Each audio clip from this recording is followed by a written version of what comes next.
How do you strike that balance between emotional storytelling and business impact? As I said somewhere in the conversation, heart and smart. A lot of work going into creating the smart, as I said, all of these signals, all of this Correct. research, etc., creating smart content which is relevant, contextual, and useful. All three, because otherwise there is no interest garnered. But once this is, and the person is inside, and the person is possibly considering 4 or 5 brands, how do you create? Then that is where brand love has a strong role to play. And over there, there are various ways in which you can communicate, right? Today, there is humor in which you can possibly ask something tricky in a very subtle way.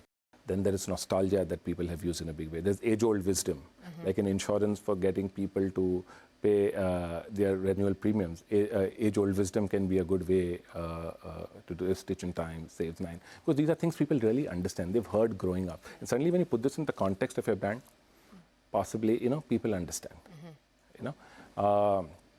Then there's obviously fiction. And we use a lot of realism. Because today, if you see our ad also, Right. Viraasat, it's a lot of reality. It's what the advisor is facing today. There is constant rejection. मुझे नहीं चाहिए, बाद में देख लूँगा, ये भी कर रहा हूँ, मैं वो भी कर रहा हूँ, ये भी कर रहा हूँ, तो मैं बाद में देख लूँगा.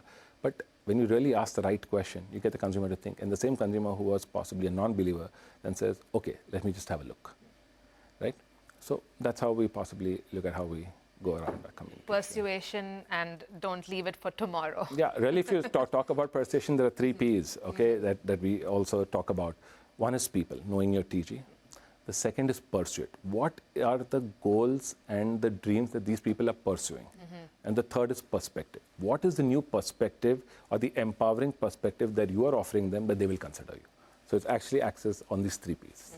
Well said. It's a great note to end our conversation on, the 3 Ps, and of course, heart and smart. Thank you so much for your time, Thank you so Ashish. much. Great chatting with you.